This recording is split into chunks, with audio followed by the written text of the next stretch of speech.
1, 2. BraveFathers.com. Welcome to the Brave Fathers Show. And now, the prophecy.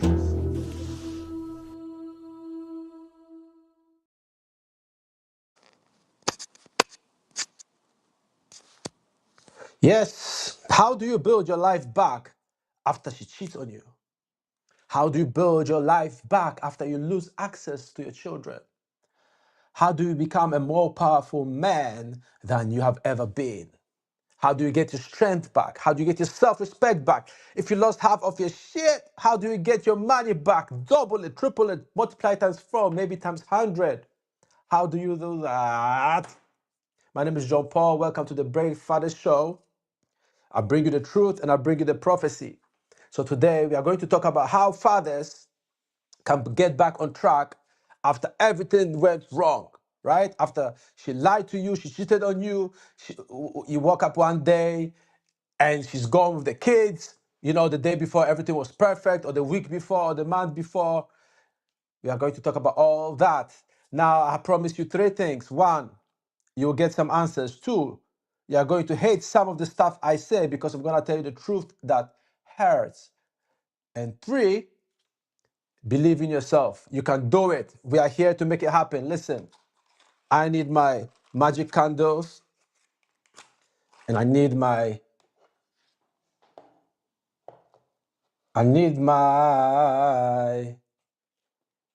hourglass. Yes, we're on. Let's get this show popping. Let's get this show popping. Let's talk about the important stuff today. Let's get men back on track. Let's get the fathers back on track. Let's get ourselves back on track. All right. So why is this important? As you may be aware, a lot of fathers go through a lot of pain. We have people ending their lives. We have people checking out. People going to the depression. Some go into post-traumatic stress disorder or complex post-traumatic stress disorder, have a lot of complications and just struggle to get out, right? I remember back in the day when my situation started at first, I was so broken down. I was weeping, I was crying, I was confused, I was disoriented. But I'll tell you one thing. That night when I knew I was done, I had the best sleep of my life. I remember that night I slept so good because I wasn't stressed about anything. I wasn't worried about anything. I just had let go of everything. Yes, I knew there was a lot of things ahead of me at the time, and obviously still are. I'm still here, thanks to the Lord Almighty. And that was the best sleep I can think of. When I think of a night I really slept well, it was that night. And that was because deep inside, on the core of my being, I had made a decision. I decided I was going to do my best. I was going to move forward. I was going to have a better life than I ever had. I'm going to enjoy my life. I'm going to be who I am. And there's nothing better and more important than that. It took me a while to get there, though. I was preparing to leave. I could see everything going wrong. I could see the things. I knew I was not going to tolerate that situation for long because of what was going on. I wasn't going to do it. That was not the life I am destined to live. So I had to find a better way. But that does not mean I didn't have my downtimes.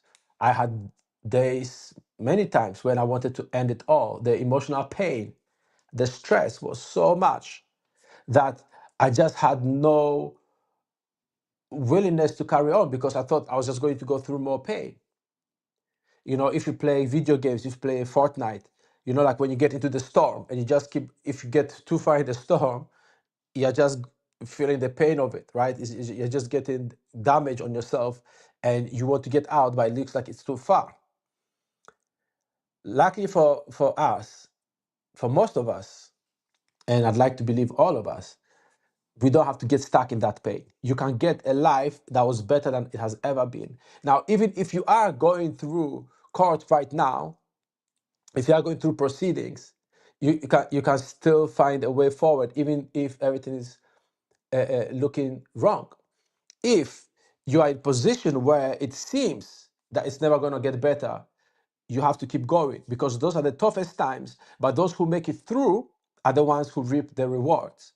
Now, I don't want to get preachy on you, but I do recall reading a story of Job in the Bible where he lost everything and then God gave him more than he ever had before.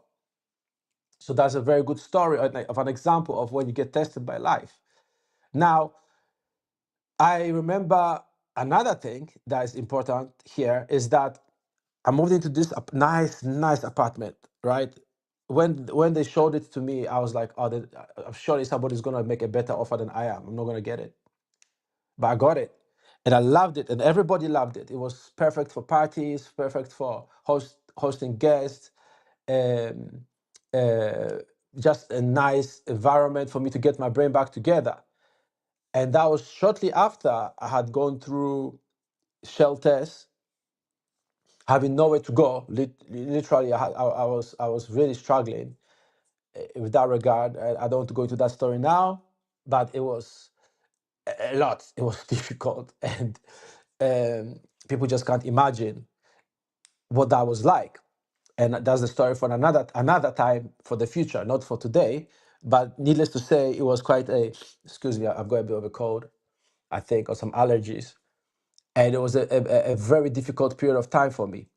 But I came out, got this lovely apartment,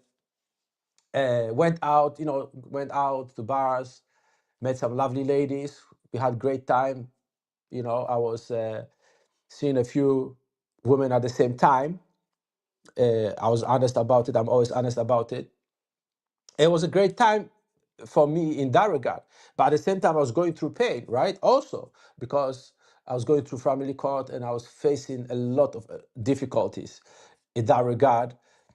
But I had made up my mind I was not going to make myself a victim and I was not going to make myself an easy target.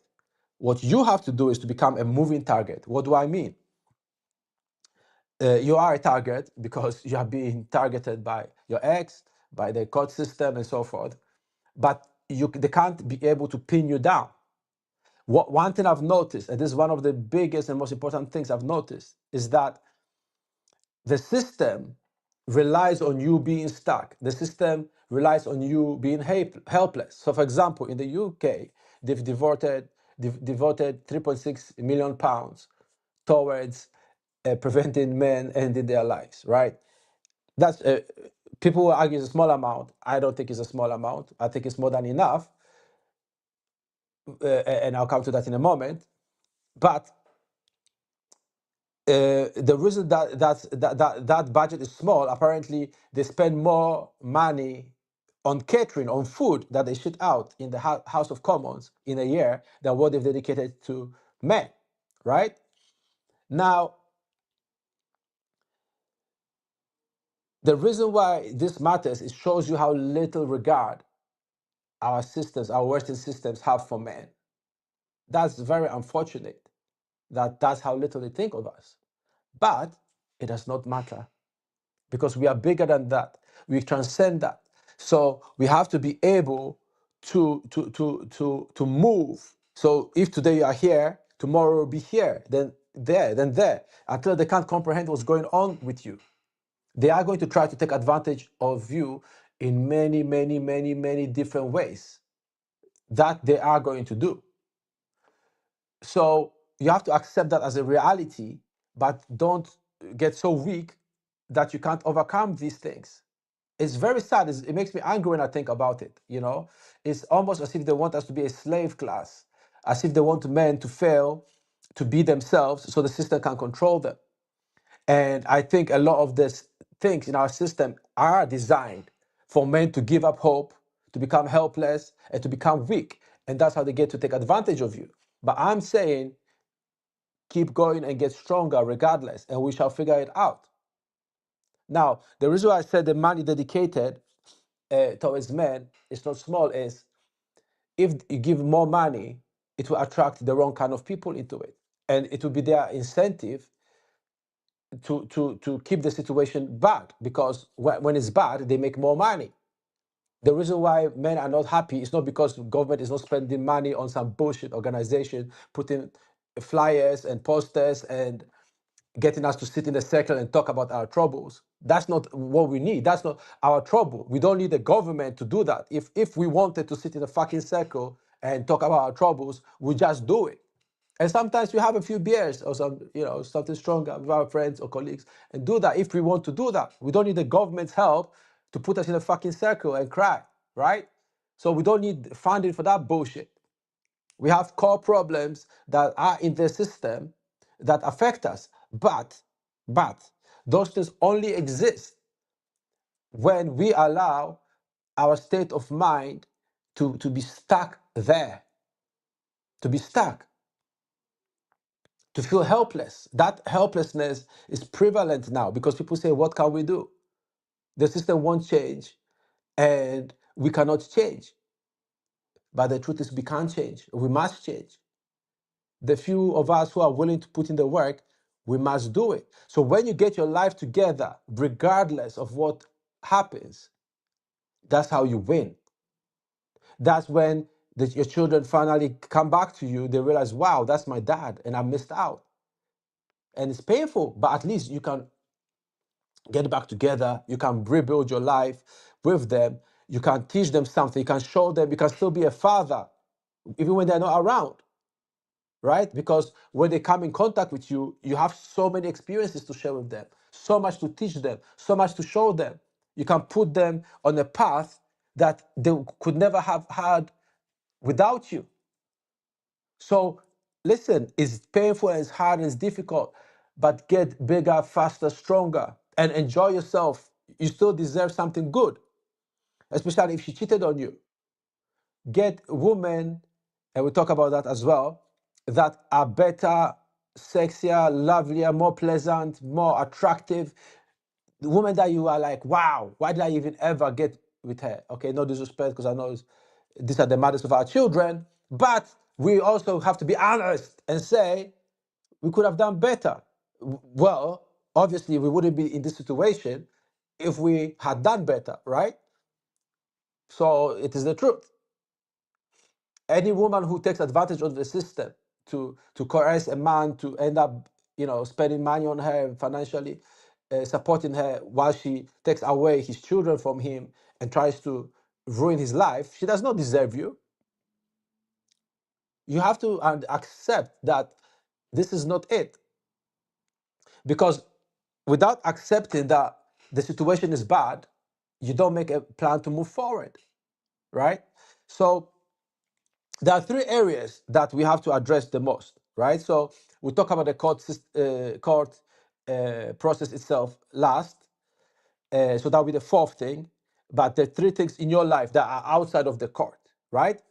So obviously, the first thing is your health, your physical well-being. Now, I have to confess, I had a little bit of more sugar today. I've been doing really well. I've cut down at least 90% of the sugar I was consuming, if not more. I had a stupid idea today of just do what I used to do, which is like eat a bit more sweet things than usual, and I don't like the feeling now. So that's why I fucked up, I messed up. But I'm doing well. Gym, I don't like going to the gym. I like exercising on my own. I have to do more exercise as well, so that's an area I'm working on as well. But that's your number one thing, because it's going to get you in the right mindset. If you drink, cut down on your drinking. I like my whiskey every now and then. I really like it, and a good beer.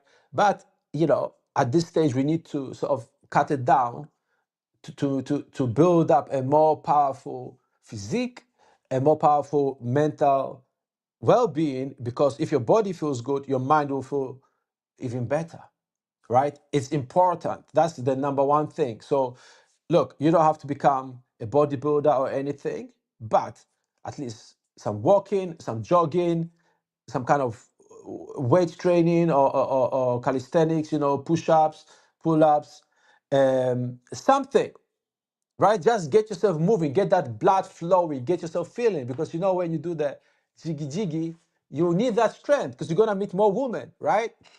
Even if you think you're not, if you roll with me, you are. So you're gonna need it. You're gonna need to find that strength, and it will give you confidence as well. So look for good resources. But even without resources, your common sense will tell you. You can go into your kitchen, you can or wherever you are. Because I remember a time I didn't even have a kitchen, right? I had nothing. But look at your what you do, what you eat, how you carry your body, and say, okay, what is the one thing I can start changing right now? And do that. Just one little thing, you know. I used to drink too much coffee. I've been able to cut that down as well. So help with my sleep, right? Like I said, sugar has been a big problem for me, and I've been able to cut it down, and I'm gonna cut it down even more. But today I really indulge myself. I'm sorry. I'm sorry. Shouldn't have done that. I'm really angry with myself for that, but I'm gonna forgive myself. So yeah, so your health, right? And then your mind as well. You need to find time to grieve. You really need to find time to grieve. Mental health is not about thinking about your problems. It's not about talking about your problems. It's about resolving the trauma that comes out of those problems, letting it go. And I've realized that a lot of people are not aware of this concept. They don't realize that you can let go of a lot of pain, even if it's really, really hard and difficult and numbing and it gets to you so bad, you can still let go of it. You can definitely let go of it. You can, and you should, cry by yourself. Rip it all out. Let it flow, right? Let it go. Find time just for that, for facing the pain, sitting with the pain. Find time to let go of the anxiety, but let yourself feel it because your emotions are indicators. They are like probes into the world. They inform you of things. They are not accurate mathematically, but they signal something is wrong somewhere. It could be within you, it could be external, but something is wrong. It could even be something that haunts you from your past, maybe something you were confused about and you need some insight about. And that is a key point because the system relies on you being in a trauma state, right? When we go to court, we hear the false allegations, we hear the lies. What do? We start getting upset, we start getting angry. The judge looks at us. Whoa, he looks like the type who would hurt someone, who would hurt his children's mother, right? Not because it's true, but because in that context, you just look like the angry person. And it's a limited time, it's a hearing that has a specific timeline. And within that context, that's the representation of yourself. But if you're able to walk in calmly and look reasonable, you'd be surprised at the things you get out of court. I recently had a conversation. Somebody told me, oh, I was just lucky that I got a lot of the things I got. But it's not luck. It's a lot of work. I had to put in a lot of work, and I still put in a lot of work to learn, to study, to be a better person, so that whatever attack comes at me, I have to deal with it, and I can deal with it, right? Because unfortunately, until the child is old enough to go on their own or to make a lot of their own decisions of where they want to be, you see some attacks. You will have some things happening to you. One thing you should definitely do, which I see a lot of people make that mistake, they still try to keep in touch with their ex. Don't do that. If if you can use the parenting app so that those messages cannot be deleted. But once you have that app, remember those messages cannot be deleted. Therefore, only write simple logistical stuff. If you are picking up the kids, write, yes, I'll be there on this time. If there's something specific about the children to be discussed, keep it to that. And keep it short, keep it simple. Don't get engaged, don't get involved with any drama. No matter how angry you are, even if she says something disrespectful, keep it short. When you get to court, ask the judge to help you address it, to show that you are trying your best. Those little things make a big difference because unfortunately, doing this work, I've realized that a lot of fathers remain in a state of anger, bitterness, and rage sometimes. And they keep searching for justice where there isn't any. They keep searching for closure from outside. You're not going to get it. So um, you have to resolve it, because if you don't, the judge will see you as somebody who's essentially angry. And I've seen that a lot of fathers are not able to let go of that, which keeps them stuck, which keeps them making decisions that they shouldn't do. I made a video recently. Don't accept negative terms like restraining orders or non-molestation orders and so forth. Don't accept those things. Fight to prove the reality. Of course, prepare and make an effort, but by all means fight. But how are you gonna win a fight against a non-molestation order or against a restraining order if you walk into the court angry and you look upset? You look like somebody who would do something crazy. I'm not saying you would. I'm saying that's the appearance, right? So doing this work, I realized that when we present ourselves that way, it just perpetuates the stereotypes. It perpetuates the myths. So if more fathers started going to the courts calmly, the system will have to start changing, because it will look ridiculous for them to make certain decisions. It is already ridiculous, but when we look angry and act angry, it makes it justified or appear justified or at least justifiable.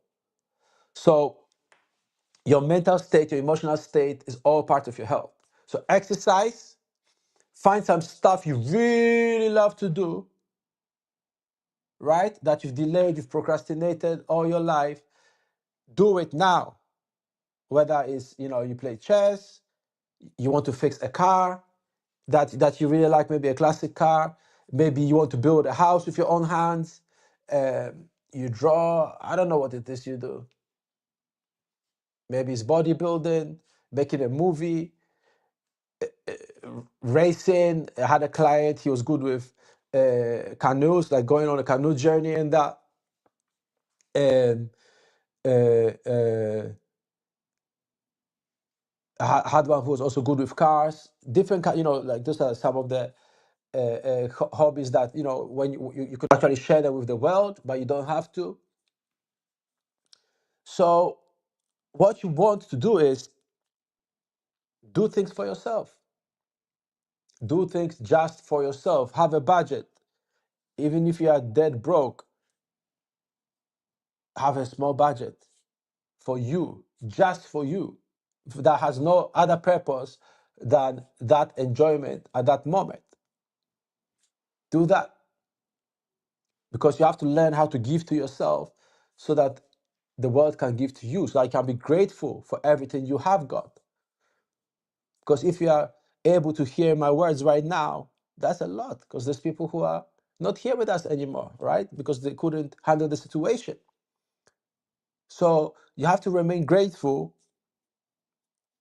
You have to remain grateful for what you've got. Build your health, build your strength, build your power. So that's the first thing. Now, the second two is your finances. Now, I'm not an expert, and it's something that I'm still working out. I'm still learning how to do it. But one thing I do know is, no matter how bad it is, be grateful that it's over. Because you are going to make more money now than you've ever made in your life if you give yourself the permission to do it. There's billions of dollars, pounds, and all kinds of other currencies available. That's one thing that I do know for sure. So you have to learn how to be in position to get some of it. You deserve it. That's for you. Now, I understand a lot of mothers get greedy. The good thing is you can build your business up as a corporation, right? You don't have to, if you make 1 million, you don't have to pay yourself 1 million. You can pay yourself 5,000 out of that, or 10,000, and use the rest to reinvest for a long time. You can build an empire whilst you do all this. And it's one thing that I think may keep you or will keep you going. It will give you something bigger than what's going on to concentrate your mind on. You have a chance to focus on something bigger than what you're going through right now. And you deserve that, and you need that, and you should give that to yourself. You really, really should. Uh, Again, I'm not an expert, but one of the books that has really opened my mind, and I've not finished reading it yet, but it's a really good book, is um, The Intelligent Investor by, I can't remember his first name, is Graham is the last name, I think. The Intelligent Investor. It's really opened my eyes, and I'm going to read that book. Actually, I decided to start reading it again from the beginning to understand what it's saying. But if you give yourself time, 5 years, 10 years, 15 years, 20 years, you can build a big thing if you are patient and consistent. And it will seem counterintuitive to think so far ahead, but that's what will calm you down. That's what will stop you from rushing. That's what will stop you from expecting everything right away. And that's what will comfort you that there's something bigger waiting for you at the end of all this. You have to look forward to the future. You have to anchor yourself in a dream that keeps you alive, that keeps you going. You have to see yourself being able one day to show your children, look at what your dad has done. I'm your father. Not because of the money, but because you are the kind of man who follows through, who makes things happen, who brings things into existence, and let them see that, wow, that's my father. And I didn't get to see him. I didn't get to talk to him all this time. You have to give yourself that and give yourself that to your children. My nose is itching like a mother. Damn. So annoying. Look, get your finances in order. If you're in debt, contact a debt agency to let them help you out. Accept that, yes, it may be for a while that things will not be going well, but you have to build it up. If you already have loads of money, but you don't have time, then streamline what you're doing. I think I have to make another video, but there's people who are very good at teaching people how to streamline their time so that you can do more of what you really want to do. And if you want to multiply your wealth, do that. And again, thankfully it's over. I'm not sure if you watched that video where I'm sure it was a staged video, but apparently it's a true story. Why's my nose itching? Ouch! Oh my gosh. So this video, my mom used to say, when your nose is itching, it means you're gonna get a visitor. So maybe somebody's coming through tonight. I don't know. So, yeah, supposed to be an unexpected visitor. So we'll see. Now, so there was this video. This guy won a lottery ticket for I think $20 million or something, right? And the wife was like, "Oh, she deserves part of that money because he was married to her, and he used part of their marital money to buy that ticket." And it turns out he bought the ticket in the morning after, the same morning he got divorced, but afterwards. So when he went to the shop to get some beers and got the lottery ticket, he was already divorced. So now she had no claim to the money, right? So if he was still married to her, she would have taken at least half of it, right? But now he didn't have to give her anything. And it's the same thing with what you've got now. It's yours. You can build something that is yours that nobody else can touch. Of course, every good thing, somebody tries to attack it, but you can build it. You can build it.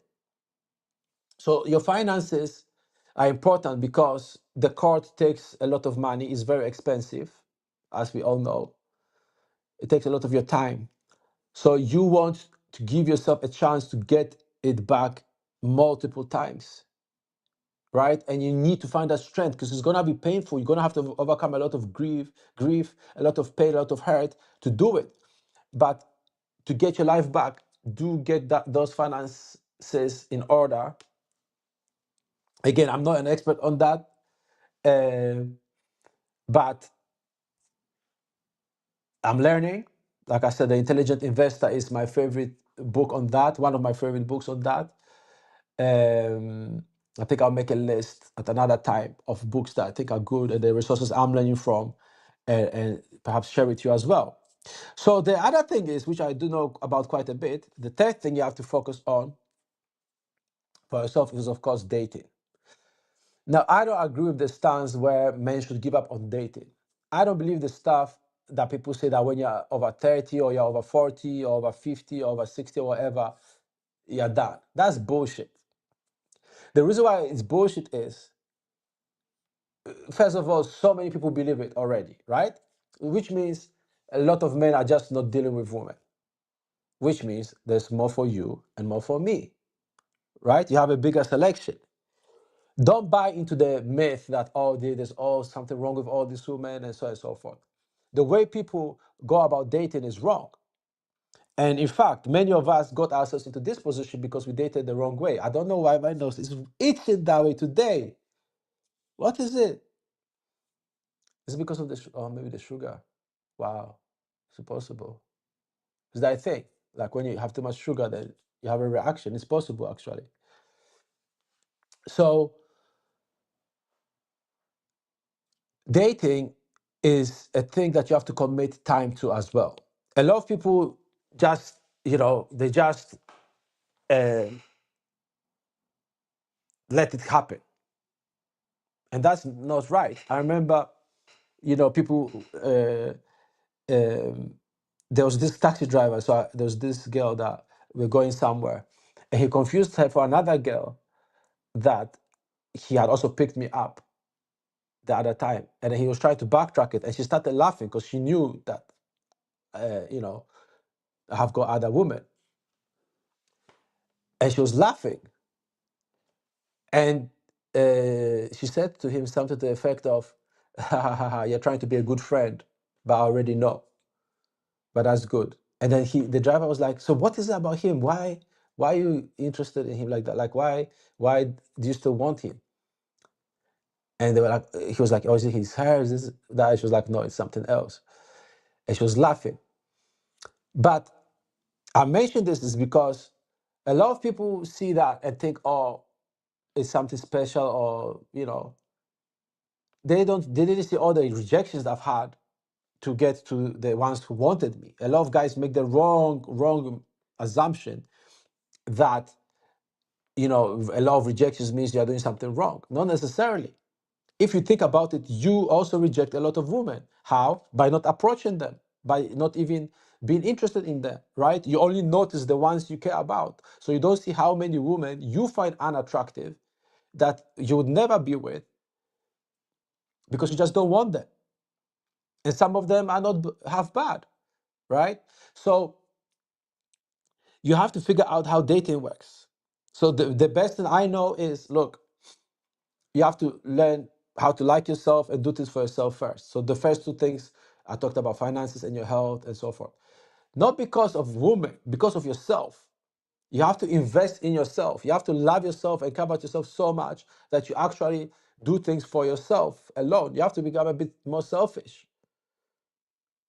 You have to become more selfish. Think about yourself sometimes, and sometimes about yourself only.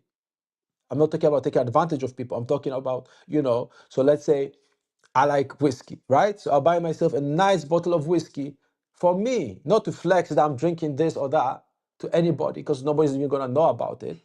Or I might share it with somebody who deserves it or has earned that position in my life. But otherwise, nobody will know. I'll go to places, do things for myself that nobody knows about, that are really nice things for me.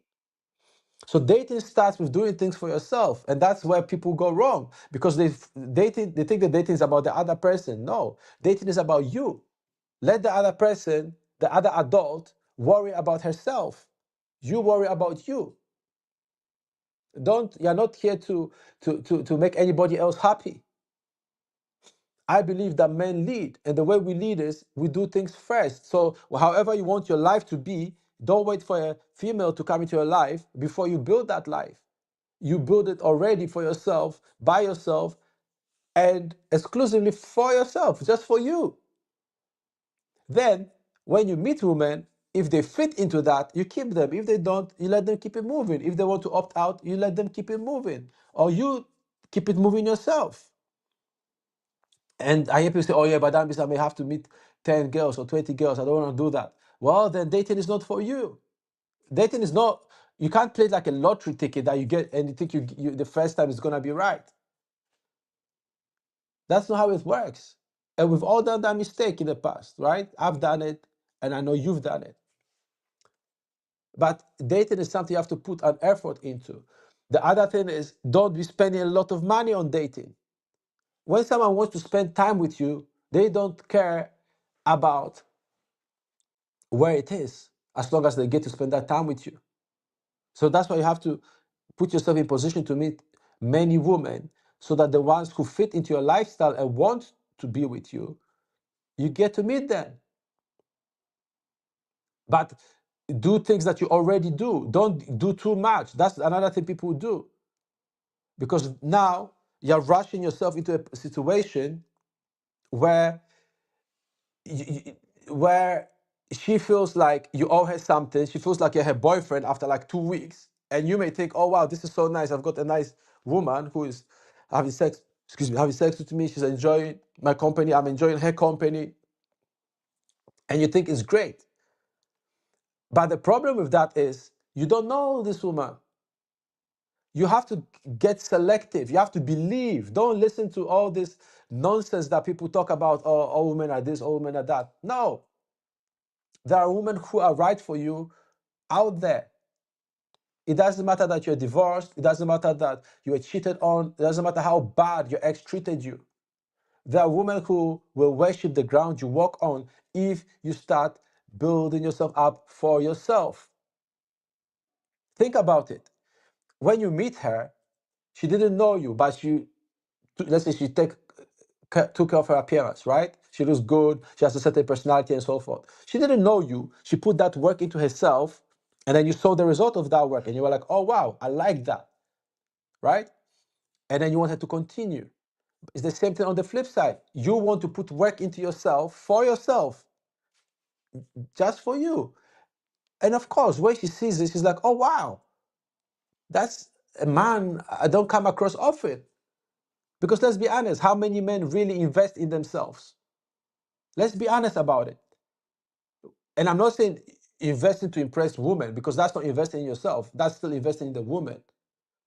I'm saying, how many men really do things for themselves that nobody will know? Let's say you take yourself on a trip. You don't tell anybody that you're going on this trip. How often do you do that? How often do you buy yourself a nice dinner that you like? You take yourself out, you dress up, you go to a nice place for yourself, by yourself, and just enjoy that. How many men do that? And people's like, oh, that's nothing, it's not going to help you. Okay, then don't do it. But try it and see. See the difference. How do you expect people, and we're talking about dating in this context, women, to treat you special when you don't treat yourself special? How do you want them to respect you when you don't respect yourself? How do you want them to follow your lead when you can't lead yourself? You have to overcome that resistance. You have to overcome that mindset of, I am just this, I'm just that, I'm just this little dear old me. No, you're a man.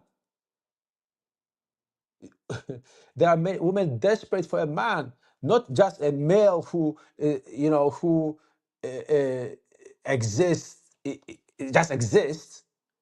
Not that your values are made on that, but somebody who cares about himself, somebody who thinks highly of himself.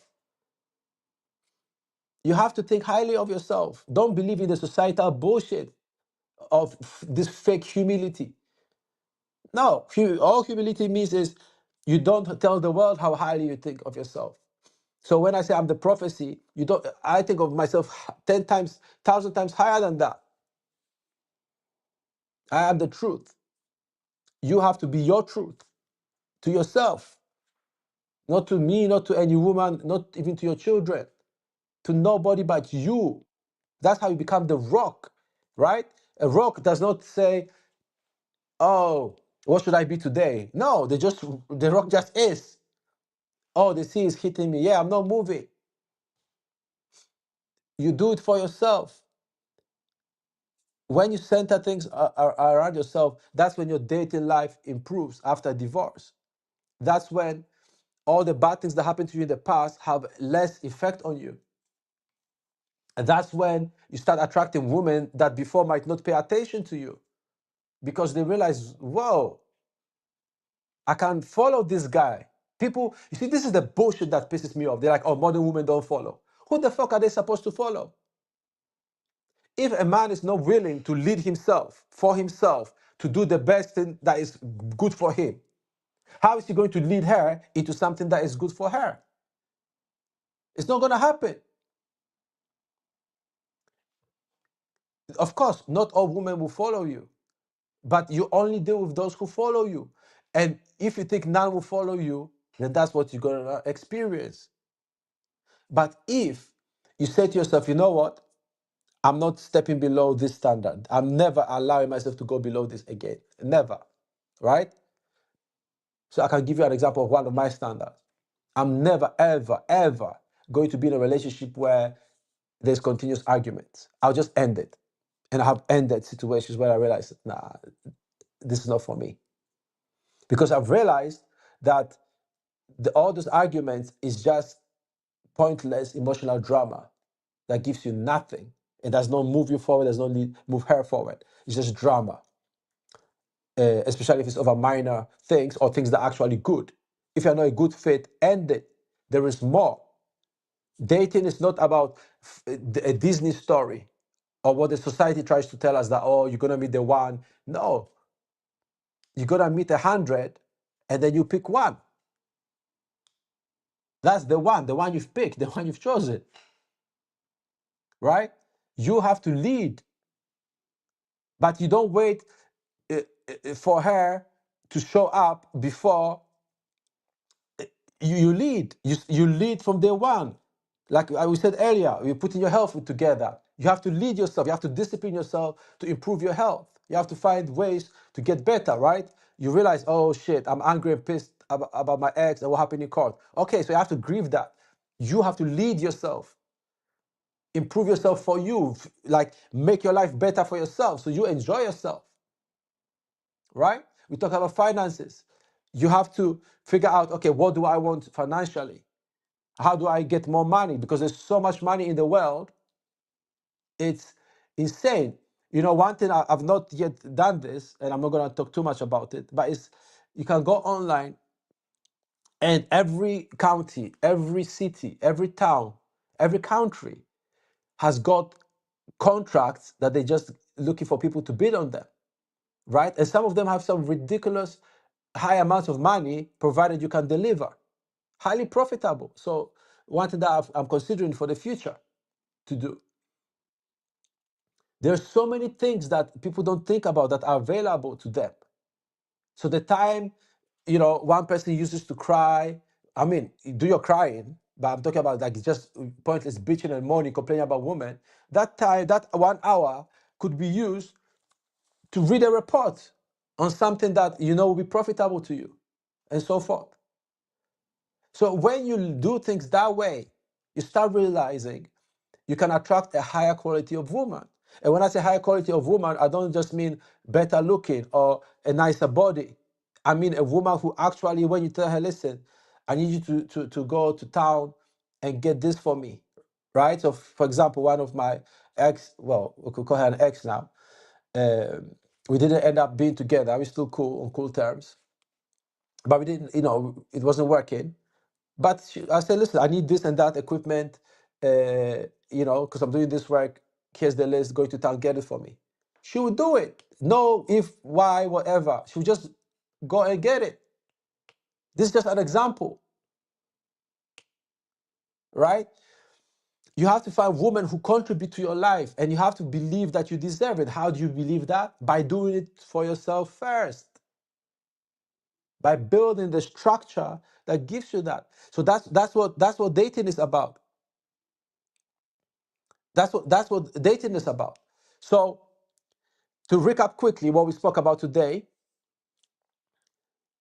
if she cheated on you, she took your kids, she took you through hell, right? And you feel down and you feel like it's over, you feel like this life is not working out the way you want it to work out. You have to climb out of that situation. Too many of us give up, and I've been there where I wanted to end it, right? And I got close. I got close to it more than once. So I know that feeling. I know that feeling. I know that feeling. The system does not care about you and me as men. They just want to use us. They want to take advantage of us, and they think we are workhorses for the world and for the woman. Yes, but we don't have to accept that. We don't have to become a slave class like they want us to be. But slavery starts here. They fuck with your mind first. So how do you unfuck your mind? You give yourself the things you deserve. You work for them for yourself. You build structures. You protect your finances. You know, if you're an employee, start building your business. Give yourself time, 3 years, 4 years, 5 years, 10 years, 20 years for it to flourish. Do that. Give yourself 5 years to get into a top shape. I know in 7 years' time, God willing, I'll be in better physical shape than I have ever been. But the only way I'll get there is if I keep working towards it. If you give yourself enough time, you don't have to do everything overnight. You do it in increments, and then you get exponential results. So that's your leadership. You build a thing, you build a structure. So then when you come to dating, a woman will have to follow you because you have built something that is so amazing. Without leadership, you cannot fit into it. It's going to be automatic. It's going to be amazing. Your children will respect you for it. No matter how they act, they're going to be proud. That's my father. And not that you will care. Once you get there, of course, you will love your kids, but you don't do this for other people. You have to start doing things just for yourself. And it's difficult, because our mindset from childhood has been serve everybody, do everything for everybody, leave yourself to the last. I remember I went on this school trip, and I was in the older class, so we are giving out food. And there was not enough food yet. They were bringing more. The catering was bringing more food. So I made sure the younger ones ate, and I said I was gonna wait for the others. And they were like commending me that, oh wow, he left himself to the last. I was like, not really. I just thought they let the kids eat, the younger kids eat, and then we, the older ones, will eat when the other food comes, but they thought it was a big deal. And so I thought, okay, I always do things for others, which is good. Take care of others, but also think of how you are going to take care of yourself, and then do that. You cannot allow this divorce, this family courts, your children being away from you, parental alienation, all that stuff. Don't let that become your identity, because that's not you. You are bigger than that. You're bigger than that. So when people complain about rejection and da da da da da, da, I'm like, yeah, but why wouldn't they reject that? Why wouldn't a woman say no to a guy that is feeling sorry for himself? Like, I will not make friends with somebody who's feeling sorry for himself. You understand what I'm saying? I've taught people, listen, I like, let's say when I used to go to the pub, I don't do that so much. I've told people when they come to my table that I talk to us, listen, I like talking to you, but if the conversation is going to go down into feeling sorry for yourself, I'm not interested in being acquaintances, because I'm not, right? So it makes sense for a female to be like, nah, I don't want to be with this guy. I can't follow this guy's lead because he's feeling sorry for himself. And if you don't lead, then you're going to go wherever she wants to go. But she's not thinking about you, she's thinking about herself. If women have got one thing right, they know how to think about themselves. It's like it's been flipped. But the natural desire of a female is to find somebody who is stronger and more powerful than her. And likewise, a male also wants a female that has got certain things that he doesn't have, but it's not the leadership that he's looking for. The reason why you have to lead is you have a unique vision for the world, and only you can bring it to reality. So nobody else can make it happen. When you look at some of the biggest businesses, at some point, whoever founded those businesses and built them up had to be single-minded. Now, you may not like Steve Jobs. I like Steve Jobs. I don't like everything Elon Musk does. I think in real life he's probably a twerp. But business-wise, he's a genius, right? Whatever you say of him, he's created products that people love, just like Steve Jobs. So you have to lead. You have to find it in yourself. And that's where, when you get to the court process, you are now a different kind of being that they've never met before. That's where you can start having ideas that they've never seen. When I've helped fathers, some of the things that we've done, they are rarely seen. And they seem crazy until you put in the time. Like some of the stuff, look, you say to yourself, listen, if we try this next week, it's not going to work. But this case is going to go on for at least 9 months. So why don't we start doing this today so that in month 7, we have this in place that they are not expecting, right? So, but most guys are focused, oh, I have a hearing next week or next month, and they're just going from hearing to hearing and so forth. That's not leadership. That's not leading. Leading means you look ahead. You go forward. You go first, right? So the point of today is, look, the system will always attack your weaknesses. That's what it is. Unfortunately, we live in a time where males are being devalued by the media, by the public, by the society, and you have males who actually advocate for it. That's very unfortunate. But that tells you you cannot follow society. You have to become a leader.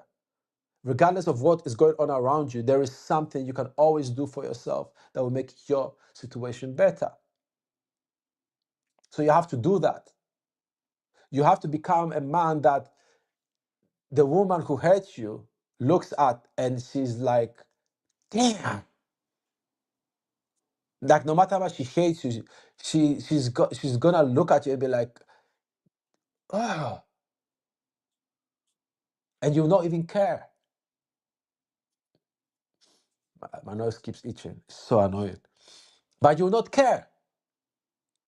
And you have other women that you'll be like, wow, all due respect to the mother of my kids, but I like what I've got now. I like it. I like this woman now. And it's better than I've ever had it before.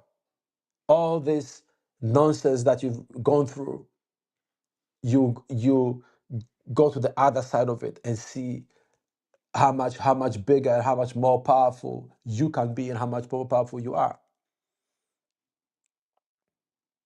So that's what you've got to do. You've got to find the passion for yourself. So, you know, the basic premise of everything I teach is that the man is the most important element in a happy family. And the man must function with or without the family. That's what gives him the power. That's what makes him strong. Right? Like we rely on the sun. The only reason why we can have solar energy is because we know the sun will rise tomorrow. The reason why we can calculate time the way we do is because we know the morning will come. We can rely on the sun. The sun is not shining because of me or because of you or anybody else. The same sun that shine on Jesus Christ of Nazareth is the same sun that is shining on us still. It's the same sun that was shining on Muhammad, and it's the same sun that was shining on the ancient Sumerians. It's the same sun. It's still shining, and it's gonna shine 10 years from now. When King Henry, it was King Henry who was cutting his wife's heads off, the same sun is shining, right? But that's what you have to be. You have to become that powerhouse. You have to generate your own power for yourself regardless of what's going on around you. That's the definition of a man. And that is the hardest thing to do on earth. And because we've got that power, that's why the system thinks they can take advantage of us, because we've got that power. So they want to enslave our minds so that we generate power, but we don't benefit. And they want to churn us, which they do when they get a chance. So now, because we live in a society where we do have certain freedoms, right? Don't let them fool you. We still have a good amount of freedom in this society. Whether it's true freedom or not, that's up for debate. But the freedom you have is you can think what you want to think. You can say to yourself, do you know what? I will generate this power for me. You don't have to announce it, but here you start shifting your energy, right? So she wants to argue for an hour. But you can say to yourself, wait a minute. Instead of arguing with her for an hour, I could go to the gym for an hour. I could write that essay I've been thinking about for an hour. I can go and work on this car, and so on and so forth. That's the beauty of, when you're separated or divorced, you don't have to deal with her. You don't have to text. You can be like, you know what? Uh, if it's no, no, fine. Leave it. Spend that time on yourself. Don't give her ammunition to take to court and say, yeah, and then he said this and that to me, and that's controlling behavior or emotional abuse or whatever nonsense. Right? You stop that energy that it makes her feel powerful, because believe it or not, when a woman argues with a man, she feels like, wow, I'm powerful. Look at how I've got him all riled up. Take that power for yourself and let her go bother somebody else. Right? And build yourself up little by little. Start asking yourself, who am I allowing to steal my energy and my time? And start getting that time back for yourself. Where am I wasting money? Where am I wasting my attention? And start giving back to yourself. Right? And then the things that work for you, start doing those. And then start building structures and protections around them. It will take some work. Meet a good accountant. Once you have a business plan, talk to a good business lawyer. Start meeting people who are ahead of you in the areas where you want to improve. Start building yourself up. Start learning. No matter how good you are, what you do, learn a different lifestyle. I know a lot of great fathers. I meet fathers, I'm like, wow, you don't even realize how much you are smart about X, Y, and Z. And your boss is taking advantage of that. Think about how maybe a year from now, or 2 years from now, 3 years from now, you could have that advantage by starting a business around it. Start becoming reliable to yourself, where you know when you tell yourself, I'm going to do this and that, you know you're going to do it. Dedicate time to yourself. And that's how you harness back your power. That's how you become the man you truly are. Okay? So it makes me angry when when you go on social media, all people talk about is how bad it is. But nobody talks about the power we still have that nobody can take from us. People talk of the Matrix, but it's a good analogy. Actually, because I think I looked at in the dictionary. Let me see. So this is my paperback Oxford English Dictionary. Let me see. It talks about the Matrix in there. The Matrix. What's the Matrix? So the Matrix, an environment or material in which something develops, right? Mass of rock in which crystals or fossils are embedded. A mode, grid-like, was it?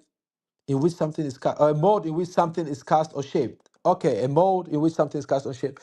So the matrix, if you take that definition, is the society that is shaping you. But you don't have to fit into it. Don't let the world fit you into a mold. That's when they can't define you. That's when it eludes them how you become so powerful, and that's how you have what you want. The whole point of today and everything is transcend the situation.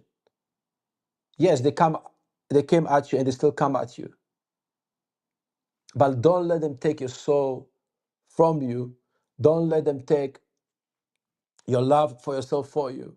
And be a father even if you can't see your children.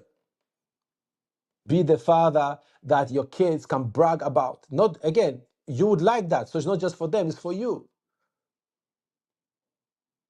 Right? You want them to be able to say, wow, I'm proud of my father, because then they can be proud of themselves.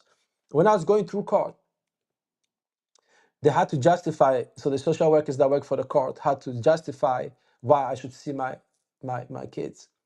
So what they wrote in the report, and I have to find that because it's been a while, they said, according to the research they quoted, the father helps the child form his identity. The child's identity is highly dependent on the father. And that stuck with me for a long time. And when we have all this identity politics, identity crisis, it's not surprising. So many fatherless kids, right? It's not surprising.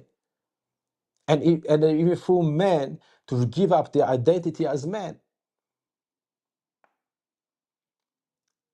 So you have to free yourself, emancipate yourself from mental slavery, right? None but ourselves can free our minds, like Bob Marley sang in his song. That's the whole point. And that's when the tactics that I teach in family courts, or you come up with your own tactics, your own ideas, that's when they work. That's when you get results that have never been seen before. That's why you become credible when you speak to the judge. That's when in your private life, you have a woman, you look at her, you're like, wow, why did I ever settle for anything less? Right? You build a life you are proud of. You build a life that gives you comfort.